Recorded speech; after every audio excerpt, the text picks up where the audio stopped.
What'd you think of the stretch? What happened with a couple seconds to go? You guys hung on. Were you nervous? I don't know, nervous, but you just, I mean, plays that happened, you're just sitting there like, what just happened? Ball being thrown away, you know, some of the free throws. But let me tell you, they executed the last one. We were fouling. I'm not one to usually do it, but the way that game was playing, he would have made that three. There ain't no question he'd have banked it. So that three would have gone in. So that's why I decided to do that. But the kids executed. Archie had a good foul, and we rebounded the last one. But all that aside, folks, I was so proud of Alex. I can't begin to tell you. He has basically, in his mind, been tortured to play harder, to compete. In other words, it's like torture what we're doing to him, just making him run, you know, making him do individuals, pushing him. And for him to go out and make those free throws and come up with those balls and do the things he did to help us win the game, and he smiled. It's the first time he smiled all year. As he walked off the court, he smiled. And so I was happy with him, and I thought Nerlens fought like crazy too. Cal, there's a sequence right there when they're inbounding. It looked like you guys might have had 6 guys almost on the floor. You might have pulled off right before it happened. What was going on there? Well, Who saw it? You could have 8 on the floor, but before they hand them the ball, you can only have 5. So if the ball's handed in and you got 7 guys on the court, it's I didn't see all the stuff. Everybody was saying something, but I just know when that ball was handed, we had 5 guys on the court. Along with Alex, does Robick get a little assist as MVP? I think he yanked Nerlens off the floor, yeah. Yeah, normally what we do is, and it's not the kid's fault, but we line up 1, 2, 3, 4, 5. Point guard, 2 guard, 3-man, 4-man, 5-man. On every timeout. That's how we line up. So if there's 2 5s, well, which one of us are in? Okay? Or there are 2 4s or 2 3s. That's how we line up. I think we got sloppy in that timeout, and I got on my staff after the game and said, one of you need to be responsible for that. So that may have happened, but again, he was off the court. In terms of Alex, could you tell right away, was there something you could see early in him that this was going to be his day? He's getting it. Look, it takes – all these kids are different. They're not machines. They've all been brought up different. They've all been coached different. They're all different. And our job is to help each of them reach their potential and challenge them. And, you know, you talk about success being a peace of mind, knowing you've done your best. Today, he can walk out of there knowing he did his best. Now, that's win or lose. He did his best. Now, there's some other guys that should not have peace of mind. So they may look and say, I got to do better. That means I got to practice better. I got to go harder. I've got to do those things. But when you walk off the court and you have peace of mind, you don't have to worry about winning and losing. Winning and losing takes care of itself. Under a minute left, one of your all's last offensive possessions, Goodwin wasn't in the game. Was there anything to that? I don't even remember. I don't know. I probably wasn't in because I didn't have him on. I didn't want him getting fouled. So I just put the better free throw shooters on the court. And then on defense, Polson instead of Harrow? Just size. John Alec. And because it worked, oh, Cal, that was really smart. You fouled. What if the kid tried to shoot a 3 from half court and we fouled? And he goes to the line and makes 3 on Jared. Why did you have him in the game? That's coaching. Whatever you do, it's if you win, you were a genius. If you lose, you're a goofball. So Alex posted up strong. He also had that fast break through the press. What impression did those kind of plays make on you? Well, I just want to see that competitive spirit in him, and that's what he showed today. Probably played about 3 or 4 minutes more than he needed to, but we had to have him on the court because other guys weren't performing, and he did fine. But, you know. He also had that late offensive rebound when Kyle missed the 3. Yeah. And he went up over everybody. Yep, pulled it out. Yeah, he did good. I'm telling you, without him, we don't win. 20 and 12 out of a freshman in this league. And again, I've watched all 5 of LSU's games, and let me tell you, that even Florida had him down, but they started pressing Florida. Florida did not do what we did to that press, and they made a game of it because of it. So LSU's going to win their games. They rat up the game. They played how they have to play. They did not press as much as we thought maybe, but because it's like Alabama pressed us.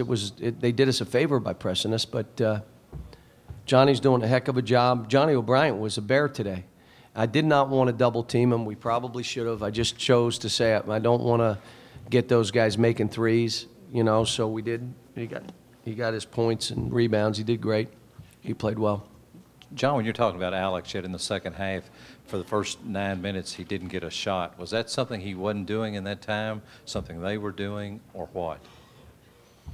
I don't know. I have to watch the tape. Maybe we may have run something to him and they took him away. So what happens to us is we have 6 guys basically in double figures. Julius had 9 and Kyle had 8. The other guys all had double figures. So that means you have great balance, and he still had 20. I mean, those are the teams that are hard to beat, John,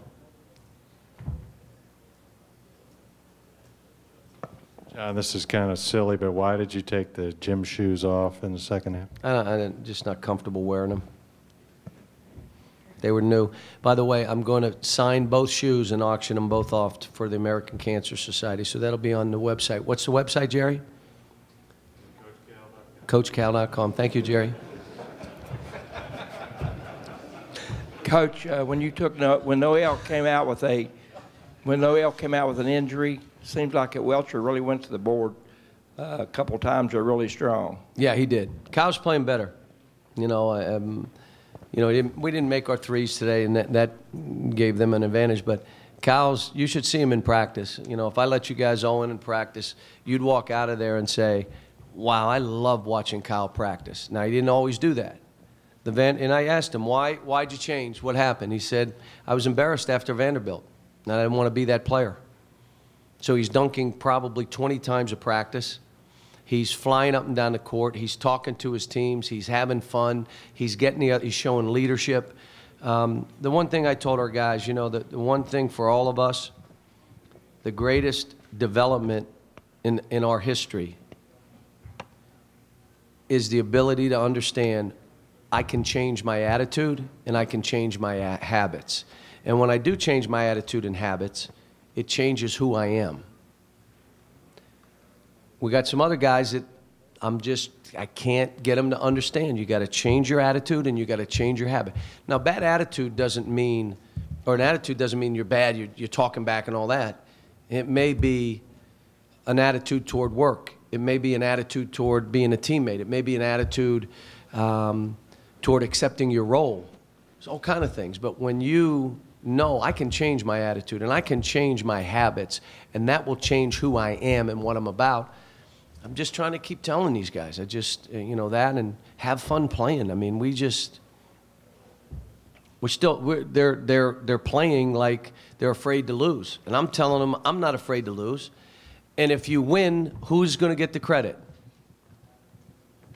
They will. And I already told them, if we lose, who's going to take responsibility? I've been here 4 years now. I will take responsibility. I'm not putting it on a player. So just play. If we lose, it's on me. If you win, it's about you. But these guys are young. What happens is they make a mistake. Do you see their heads go down? And then they go up, give an offensive rebound and a basket. That's what 18-year-olds do.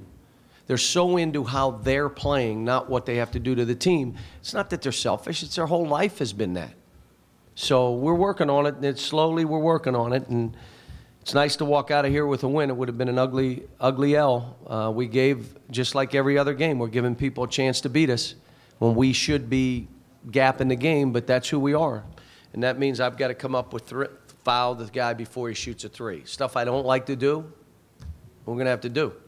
Because, again, I'd like to say some of the games we have coming up, I hope they're close too, because we got some tough games coming up. John, there's been a lot of teams at the top of the rankings that have been losing this week. Does this year strike you as more wide open than usual, and that any team, regardless of seed, if they get hot, they could do a lot of damage? Yeah, I keep telling, everybody, when you watch games, you just say, you know what, let's just get right. We got to get this thing right. I'm not worried about another team. I don't care who wins or loses. If I get this team right, we'll be fine. We're not right now. You saw it. We're still not. You got to get out of your own self's way. You got to get out of your own self's way so you can bust through. In basketball or any sport, it's not play to play. You got to have amnesia. You miss a shot, amnesia, forget it. You turn it over, amnesia. You can't let it affect the next 3 plays. That's what we're doing, folks. And we talk about it, we address it, we show them, I got it. Next missed layup, what? Head down and jog back. Gave up a 3. That was your man. I know, but I was picking up the ball and I was trying to go and my bike went in and the apple hit me in the head. What? What did you just say? I mean, it's like, but that's who we are. We're this young team, and I wish they were moving faster, but I'm so ecstatic for Alex. I'm ecstatic how Nerlens is continuing to grow as a player. Now we got to get some other guys to catch up. Thanks.